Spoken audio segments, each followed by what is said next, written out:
Actually talent ரொம்ப முக்கியம். ஏன்னா எனக்கு வந்து சினிமாவில் ஒரு 8 வருஷம் அனுபவம். எல்லாருமே இந்த இடத்த வர முடியுமான்னு கேட்டால் ரொம்ப கஷ்டம். இப்போ இன்ஸ்டா ஃப்ரேமில் ஒரு ரீல்ஸ் போடுறதுனால ஃபேமஸ் ஆயிடுறாங்க, அது பிரச்சனை கிடையாது. ஸோ நம்மளோட உழைப்புன்னு ஒரு விஷயம் இருக்கலாம். 8 வருஷமா இவ்வளோ படங்கள் பண்ணியிருந்தாலும்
ரொம்பவே கஷ்டமா இந்த இடத்துக்கு வர்றது எவ்வளவு இருந்துச்சு. அம்மா டேலண்ட் பர்சன், அவர் ஒவ்வொரு விஷயத்துல கஷ்டம்ன்றது எனக்கும் தெரியும். இடத்துல இருந்தா இந்த இடத்துக்கு வந்திருக்கேன். ஸோ ரிஜெக்ட் பண்றாங்கன்னா அவங்களுக்கு அதோட வேலை உண்மையை சொல்லணும்னா அதான் கெத்தா இருக்காரு. ஸோ அதுதான் நான் பார்ப்பேன்.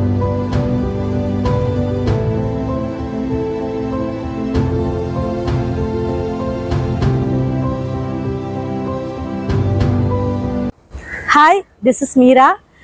இதுக்கு முன்னாடி நான் நிறைய படங்கள் பண்ணியிருக்கேன். பட் திரள் படம் எனக்கு ரொம்பவே ஸ்பெஷல். இன்னைக்கு அதோட ஆடியோ லான்ச்ல தான் இருக்கும். டைரக்டர் மனோஜ் கார்த்தி பண்ணியிருக்காரு. அண்ட் படம் ரொம்பவே நல்லா வந்திருக்கு. அண்ட் இவன் கூட நான் ஒர்க் பண்ணியிருக்கேன். ரவி பிரகாஷ் சார் கூடயும் ஒர்க் பண்ணியிருக்கேன். ஏன்னா அவங்களாம் சீனியர்ஸ், பட் இருந்தாலும் அவங்க கூட எனக்கு ஒரு நல்ல எக்ஸ்பீரியன்ஸ் கிடைச்சிச்சு. அது மட்டும் இல்லாமல் இன்னும் நிறைய ஆர்டிஸ்ட் கூட நான் ஒர்க் பண்ணியிருக்கேன். இந்த படம் ரொம்பவே இன்ட்ரெஸ்டிங்காகவும் இருக்கும் அண்ட் த்ரில்லிங்காகவும் இருக்கும். ஹவுஸ் ஒய்ஃபாக பண்ணாலும் சாதாரண ஒய்ஃப் மாதிரி இல்லாமல் இதில் நிறைய ட்விஸ்ட் எல்லாமே இருக்கு. ஒரு எப்படி சொல்றது, சாதாரண ஒய்ஃப் வர்றாங்க சமைக்கிறாங்கன்ற மாதிரி இல்லாம ஒரு வித்தியாசமான கதைக்களமா இருந்திருக்கு. அண்ட் ரொம்பவே நல்ல படம் வந்திருக்கு. கண்டிப்பா தியேட்டர்ல போய் பாருங்க, உங்களுக்கும் பிடிக்கும். தேங்க்யூ.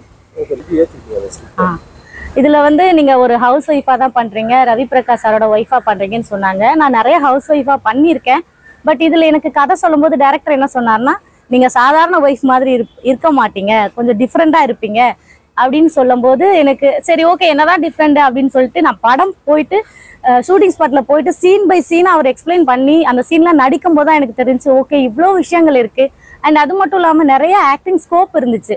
எனக்கு ஏனோ தானோ நடிக்கிறதெல்லாம் சத்தியமா பிடிக்காது. அட்லீஸ்ட் நம்ம வந்தாலும் ஒரு 5 மினிட்ஸ் வந்தாலும் அப்பா நம்ம 100% நடிச்சிருக்கோம் அண்ட் ரொம்பவே நல்லா இருக்கு இந்த ரோல் அப்படின்ற ஒரு மன திருப்தி இந்த படத்துல இந்த சீன்ல இந்த கேரக்டருக்கு எனக்கு கிடைச்சிச்சு. ஸோ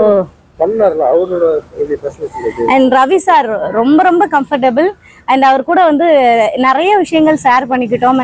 நடிக்கும் போது என் கூட நிற்கும் போது நிறைய விஷயங்களை எங்களுக்குள்ள ஒரு கம்யூனிகேஷன். ஏன்னா இதுக்கு முன்னாடி அவர் நிறைய படம் பண்ணியிருக்காரு, நானும் பண்ணியிருக்கேன். அதே மாதிரி அவர் சீனியர்ன்ற அந்த எந்த பார்ஷாலிட்டியுமே எங்களுக்குள்ள கிடையவே கிடையாது. ரொம்ப சூப்பரா இருந்துச்சு. ஒரு நல்ல எக்ஸ்பீரியன்ஸ் கிடைச்சது எங்களுக்கு. இப்போ தேவயானி மேம்லாம் பார்த்தீங்கன்னா ஒரு ஹவுஸ் ஒய்ஃபாக பண்ணியிருப்பாங்க. அப்படி பண்ணும்போது பார்த்தீங்கன்னா அந்த மாதிரி படங்கள் வந்து வெற்றி பெறுது. இந்த மாதிரி படங்கள் ஃபேமிலியோட பார்க்கலாம். அது மாதிரி இந்த படத்துல வந்து என்ன, அதான் ஹவுஸ் ஒய்ஃப்னா சாதாரணமா சமைக்கிறாங்க, வீட்டுல ஹஸ்பண்டை பாத்துக்கிறாங்க, குழந்தைங்க பாத்துக்கிறாங்க, அந்த மாதிரி கிடையவே கிடையாது. ஹவுஸ் ஒய்ஃப் அப்படின்றதுல தாண்டி அந்த படத்துல ஹவுஸ் ஒய்ஃப் என்னவா பிளே பண்றாங்க, அவங்க ஒய்ஃப் கிட்ட எப்படி, ஐ மீன் ஹஸ்பண்ட் கிட்ட எப்படி நடந்துக்கிறாங்க, குழந்தைகிட்ட எப்படி நடந்துக்கிறாங்க, அண்ட் அவங்க லைஃப்ல என்ன நடக்குது அப்படின்றத பேஸ் பண்ணி தான் கதை. அதான் சொல்றேன்ல, நம்ம சொல்றதை விட நீங்க போய் பார்க்கும்போது ஓ இவ்வளோ விஷயம் இருக்கா அப்படின்னு ஒரு டிஃப்ரெண்டான எக்ஸ்பீரியன்ஸ் கிடைக்கும். இது வந்து கோயம்புத்தூர் அந்த சைடு போச்சு. அது மட்டும் இல்லாம எல்லா படமே ஃபர்ஸ்ட் ஷெட்யூல் செகண்ட் ஷெட்யூல் அந்த மாதிரி இருக்கும். எங்க படம் வந்து ஃபர்ஸ்ட்ல ஆரம்பிச்சு 30 daysல கம்ப்ளீட் பண்ணிட்டோம். ஒரு 3 years ஆச்சு. பட் இந்த இடத்துக்கு வர்றதுக்கு இருந்தாலும் அவ்வளோ ஸ்ட்ரகிளையும் மீறி நாங்க இந்த இடத்துக்கு வந்திருக்கோம். படம் சொன்னீங்க ஒரு ஷெட்யூல் விட்டுட்டு போனா அடுத்த ஷெட்யூல் நம்ம ஃப்ரெண்ட்ஸை பார்க்கலாம், கோ ஆர்டிஸ்ட்டை பார்க்கலாம் அப்படின்னு ஒரே ஷெட்யூல் முடிக்கும். ஐயோ இவ்வளோ சீக்கிரம் படம் முடிச்சு ஃபீல் பண்ணீங்களா? ஆக்சுவலி என்னன்னா, எனக்கு பொறுத்த வரைக்கும் பிரேக் விட்டு நிறைய படங்கள் 1 year எடுப்பாங்க, சில படங்கள் 3 years எடுப்பாங்க. ஸோ நம்ம பாடி சேஞ்ச் ஆகும் அண்ட் சில ஆர்டிஸ்ட்க்கு டேட் கிடைக்காது, அந்த மாதிரி இஷ்யூஸ்லாம் இருக்கும். இது சின்ன படமா இருந்தாலும் ஃபர்ஸ்ட் ஸ்டார்ட் பண்ணி அந்த 30 daysக்குள்ள கம்ப்ளீட் பண்ணுன்றதான் டார்கெட் பண்ணியிருந்தாங்க டைரக்டர். ஸோ அதே மாதிரி நாங்கள் ஃபர்ஸ்ட்ல இருந்து 30 daysக்குள்ள கம்ப்ளீட் பண்ணிட்டோம். 30 daysல கம்ப்ளீட் பண்ணும்போது ஐயோ சீக்கிரம் முடிச்சு அப்படி ஃபீல் பண்ணுங்க. ஆக்சுவலி எனக்கு டேஸ் வந்து ரொம்ப கம்மி தான். பட் சின்ன போர்ஷனாக இருந்தாலும் நிறைய எக்ஸ்பீரியன்ஸ் கிடைச்சது. டேரக்டர் அந்த கேரக்டர் எப்படி உருவாக்குனாரோ அதே மாதிரி நாங்கள் இருந்தோம், அதே மாதிரி நாங்கள் நடித்தோம். நாங்கள் நடிக்கிற வரைக்கும் எங்களை சும்மா விடலை, நிறைய வேலை வாங்கினாரு, ஒரு நல்ல எக்ஸ்பீரியன்ஸ் கிடைச்சது. ஆக்சுவலி ஆமா, ஏன்னா நல்ல ஒரு எக்ஸ்பீரியன்ஸ் கிடைச்சது. ஏன்னா ப்ரொடியூசர் சாரோட பொண்ணு தான் என்னோட பொண்ணா பண்ணியிருந்தாங்க. ஒரு ஃபேமிலிக்குள்ள நடக்கிற கான்செப்ட் தான். ஸோ அதனால ரொம்ப நல்லா இருந்துச்சு. 3 years ஆச்சு. எல்லாருமே ஒரு ஸ்டேஜ்ல இருக்காங்க, எல்லாருமே நிறைய படம் பண்ணிட்டு இருக்காங்க. ரவி சார் ஆகட்டும், நிறைய ஆர்டிஸ்ட் நல்ல ஸ்டேஜ்ல இருக்காங்க. ஸோ நானும் இப்போ நிறைய படங்கள் பண்ணிட்டு இருக்கேன், இதுக்கு முன்னாடியும் பண்ணியிருக்கேன். என்னோட படங்களும் அடுத்தடுத்து ரிலீஸ் இருக்கு. ஸோ கண்டிப்பா சப்போர்ட் பண்ணுங்க. நான் அதுக்கு முன்னாடி GV1 GV2 பண்ணேன், கட்டில் பண்ணேன், இதெல்லாம் லீடா பண்ணியிருந்தேன். GVல வந்து வெற்றியோட சிஸ்டரா பண்ணியிருந்தேன். பட்டத்தரச்சன் ராஜ்கிரா சாரோட பேத்தியா பண்ணியிருந்தேன், அதர்வா சார் கூட சிஸ்டரா பண்ணியிருந்தேன். அண்ட் நிறைய ஆர்டிஸ்ட் கூட ஒர்க் பண்ணியிருக்கேன். பட் அதை விட எனக்கு இந்த படம் ஏன் ஸ்பெஷல்னா, என்னோட ஆக்டிங் வந்து ஸ்பெஷல். எப்படின்னா அதை நான் சொல்றதை விட, நான் சொன்னேன்னா டேரக்டர் அடிப்பாரு, நான் சொல்றதை விட நீங்க படம் பார்க்கும்போது தான் என்னோட கேரக்டரோட இம்பார்ட்டன்ட் என்னன்றது தெரியும். என்னன்னா என்னோட பெர்ஃபார்மன்ஸ் இதுதான் அப்படின்றது ப்ரூவ் பண்ற மாதிரி இருக்கும்னு டேரக்டர் சொல்லியிருந்தாரு. அதே மாதிரி அவர் பண்ணியிருக்காரு. நல்லா நிறைய படங்கள் வச்சிருக்கீங்க, தமிழ் பேசுறீங்க எல்லாம். இன்னைக்கு இன்ஸ்டாகிராம்ல பார்த்துட்டு அதுல போஸ்ட் பண்றவங்க கொண்டு வந்து நான் ஆர்டிஸ்ட் ஆகுறேன் அப்படின்றாங்க. அது எந்த அளவுக்கு? ஆக்சுவலி டேலண்ட் ரொம்ப முக்கியம். ஏன்னா எனக்கு வந்து சினிமால ஒரு 8 வருஷம் அனுபவம். எல்லாருமே இந்த இடத்த வர முடியுமான்னு கேட்டா ரொம்ப கஷ்டம். இப்போ இன்ஸ்டா ஃப்ரேம்ல ஒரு ரீல்ஸ் போடுறதுனால ஃபேமஸ் ஆயிடுறாங்க, அது பிரச்சனை கிடையாது. ஸோ நம்மளோட உழைப்புன்னு ஒரு விஷயம் இருக்குல்ல. 8 வருஷமா இவ்வளோ படங்கள் பண்ணியிருந்தாலும் ஏதாவது ஒரு படம் தான் எங்களை வளர்த்து விடும், ஏதாவது ஒரு கேரக்டர் தான் டக்குன்னு கிளிக் ஆகும். பட் இன்ஸ்டால இப்போ ஒரு ரீல்ஸ் பண்ணி சும்மா கொஞ்சம் டான்ஸ் பண்ணாலே ஹிட் ஆயிடுறாங்க. பட் அதுக்கு உண்மையான டேலண்டடுக்கான ரெஸ்பான்ஸ் அண்ட் மதிப்பு எப்பவுமே குறைஞ்சது இல்லை இப்போ வரைக்கும். இன்ஸ்டா அப்படின்றது ஒரு ரூமுக்குள்ள செல்போன் வச்சுட்டு யாரும் பார்க்க மாட்டாங்க, நீங்க பாட்டு போட்டு ஆடுறது அது வேற. கிரௌட்ல வந்து கேமரா முன்னாடி நின்று பெர்ஃபார்ம் ரொம்பவே கஷ்டம். அது பண்ணும்போது அது வந்து ஏன் அந்த டைரக்டர் மொபைல் முன்னாடி செல்ஃபா 10க்கு 10 ரூம்ல பண்றது விஷயம் கிடையாது. எங்களை சுத்தி 1000 பேர் இருப்பாங்க, கேமரா இருப்பாங்க, ப்ரொடக்ஷன்ல ஆளுங்க எல்லாரும் இருப்பாங்க. ஒரு 100 பேர் முன்னாடி சுத்தி இருக்க கிரௌடு முன்னாடி நடிக்கிறதா பெரிய விஷயம். ஸோ எல்லா ஆர்டிஸ்ட் பின்னாடி எல்லாருமே ஒரு இடத்துக்கு வர்றது ஈஸி கிடையாது. டேலண்ட்ன்றது இப்படி போயிட்டு மொபைல் எடுத்து ஷூட் பண்றது டேலண்ட் கிடையாது. அவங்க எவ்வளோ ஹார்ட் ஒர்க் பண்றாங்க, ஆடிஷன் பண்ணணும், costume test, look test, makeup எல்லாமே சூட் ஆகணும். அதே மாதிரி நாங்கள் ஒரு படத்தை எங்களை கமிட் பண்றாங்கன்னா இமிடியேட்டா கூப்பிடுறது கிடையாது. ஒரு படம் கமிட் பண்றதுக்கு முன்னாடி அவங்க இந்த கேரக்டருக்கு சரியா வருவாங்களா, இந்த கேரக்டர் அவங்களுக்கு சூட் ஆகுமா, நல்லா பெர்ஃபார்ம் பண்ணுவாங்களா, டெஸ்ட் ஷூட் எல்லாமே பண்ணி தான் அதுக்கப்புறம் தான் ஃபைனலாக எங்களை வந்து இந்த ரோலுக்கு நம்ம ஷூட்டிங்கே போக முடியும். லாஸ்ட் மூமெண்ட்ல நிறைய படம் கேன்சல் ஆயிருக்கு, லாஸ்ட் மூமெண்ட்ல கேரக்டரை சேஞ்ச் பண்ணியிருக்காங்க, இந்த ரோலுக்கு நீங்க செட் ஆக மாட்டீங்க, இதை விட பெட்டர் ஆப்ஷன் இருக்குன்ற மாதிரி மாற்றுவாங்க. ஸோ நிறைய இன்சிடென்ட்டை ஃபேஸ் பண்ணி தான் ஃபைனலாக இந்த ஆடியோ லான்ச்ன்ற வர்றதுக்கு நிறைய போராட்டங்களை சந்திக்க வேண்டியது இருக்கு.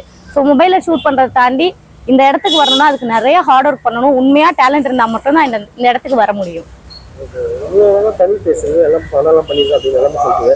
இந்த மாதிரி வர்றவங்களால உங்களுக்கு என்ன அளவுக்கு ஒரு உதவி கிடைக்குது அப்படின்றது? அப்படி இல்லை சார், இந்த வருத்தப்படலாம். நம்ம இவ்வளோ ஹார்ட் ஒர்க் பண்ணுறோம், இத்தனை வருஷம் சினிமாவில் பயணிக்கிறோம் அப்படின்றப்போ டக்குனு ஒருத்தரை கொண்டு வந்து நிறுத்திட்டு பண்ணும்போது அது எவ்வளோ ஒரு வருத்தமான. ஆக்சுவலி என்னதான் இருந்தாலும் அவங்க ரீல்ஸ் பண்றாங்க, அதெல்லாம் தாண்டி உண்மையான டைரக்டர்ஸ்க்கு எல்லாருக்குமே ரியலா யாரு டேலண்டடா இருக்காங்க, இந்த கதைக்களத்துக்கு யாரு ஷூட் ஆவாங்கன்றத செலக்ட் பண்ணி தான் நடிக்க வைப்பாங்க. எல்லாருமே அவ்வளவு சீக்கிரம் அப்படி ரீல்ஸ்ல பண்றவங்களை தூக்கி போடுறது கிடையாது. எந்த கதைக்களத்துக்கு இவங்க நல்லா இருப்பாங்க, இவங்க இதுக்கு முன்னாடி படம் பண்ணியிருக்காங்க, இவங்க நடிப்பாங்களா, நம்ம ஸ்டோரியில இந்த ஸ்டோரி சொல்லுவோம், அதுக்கேற்ற மாதிரி அவங்க இருக்காங்களான்றது செக் பண்ணி தான் நடிக்கிறாங்க. எல்லாரும் போடுறது கிடையாது, எல்லாரும் அவங்கள ரீல்ஸ் நடிச்சிருக்காங்கன்றது கிடையாது, ஒரு சில பேர் மட்டும்தான். நான் ரியலான டேலண்டடை பார்த்து உண்மையா அவங்களுக்கான ஆப்பர்ச்சுனிட்டி இப்பவும் கிடைச்சிட்டு தான் இருக்கு. அண்ட் கரெக்டா செலக்ட் பண்றாங்க. டைரக்டரும் சரி, ப்ரொடக்ஷன் சைட்ல இருந்தும் சரி, நல்ல ஆர்டிஸ்ட்க்கு எப்பவுமே இம்பார்ட்டன்ட் இப்போ வரைக்கும் கொடுத்துட்டு தான் இருக்காங்க. எனக்கு வந்து ரோல் மாடல் அப்படின்னா யார் எடுத்துக்கிட்டீங்க? ஆக்சுவலி ரோல் மாடல்ன்றதை தாண்டி எனக்கு என்ன வரும் அப்படின்றத எனக்கு சினிமா கற்றுக் கொடுத்துச்சு. சினிமாவில் நிறைய விஷயங்களை கற்றுக்கிட்டேன். நான் இந்த சில கேரக்டர்ஸ் வந்து நம்ம நடிப்போமா, நமக்கு செட் ஆகுமா, நிறைய தயங்கி இருக்கேன். பட் எனக்கு வந்து டைரக்டர் கொடுக்குற ஹோப் இருக்குல்ல, ஸோ நீங்கள் வந்து இது பண்ணுவீங்க, இதுக்கு நல்லா இருப்பீங்க, இது ஆக்டிங் ஸ்கோப் உள்ளதாக இருக்கும் அப்படின்னு சொல்லி அந்த ஊக்குவிக்கிறாங்களே, அந்த விஷயம் தான் என்னை அடுத்தடுத்த லெவலுக்கு போக வச்சுது. சினிமாவில் இந்த கேரக்டர் தான் நீங்கள் சொன்னீங்க பண்ணுவேன் பண்ண மாட்டேன் அப்படின்னு, நீங்கள் வந்து உறுதியாக இருக்குல்ல இதெல்லாம் பண்ணணும் படம் எல்லாமே இல்ல, ஒரு நடிகையா இருந்துட்டு நான் இந்த ரோல் தான் பண்ணுவேன், அந்த ரோல் தான் பண்ணுவேன், ஹீரோயின் தான் பண்ணுவேன், கேரக்டர் ரோல் பண்ண மாட்டேன்ற எந்த ரெஸ்ட்ரிக்ஷன்ஸும் கிடையாது. ஒரு ஆர்டிஸ்டா எனக்கு என்ன ரோல் கொடுத்தாலும் அது 5 நிமிஷம் வந்தாலும் கண்டிப்பா அதுல ஆக்டிங் ஸ்கோப் இருக்குன்னா நான் கண்டிப்பா பண்ணுவேன். நீங்க இப்ப கேள்விப்பட்டீங்கன்னா தெரியும், ஒரு மிகப்பெரிய ஒரு பேசப்பட ஒரு பிரபலம் அவருக்கு வந்து கதாநாயகி தேர்தல் 50 கதாநாயகிகளுக்கு தேர்வு பண்ணிருக்காங்க, ரிஜெக்ட் பண்ணிருக்காங்க. கண்டிப்பா என்ன சொல்லியிருந்தாங்கன்னா நான் ரிஜெக்டே பண்ணிருக்க மாட்டேன். என்னை பொறுத்த வரைக்கும் டேலண்டட் வந்து இருக்காங்க. யார் கூட நடிக்கிறோம், எதுக்காக நடிக்கிறோன்றது விஷயம் கிடையாது. நம்மளோட கதைக்களத்துல நம்ம ரோல் என்ன, நம்ம என்னவா இருக்கோம் அப்படின்றதா ரொம்ப இம்பார்ட்டன்ட். ஸோ கண்டிப்பா அந்த மாதிரி ஆப்பர்ச்சுனிட்டி எனக்கு வந்துச்சுன்னா நான் கண்டிப்பா மிஸ் பண்ணியிருக்க மாட்டேன். அது பாலா மாதிரி ஒரு பர்சனை கண்டிப்பா மிஸ் பண்ணியிருக்க மாட்டேன். கண்டிப்பா நான் ஓகே சொல்லியிருப்பேன். திரள் படம் கண்டிப்பா தியேட்டர்ல வந்து பாருங்க, பார்த்துட்டு உங்களோட சப்போர்ட்ஸை கொடுங்க. தேங்க்யூ.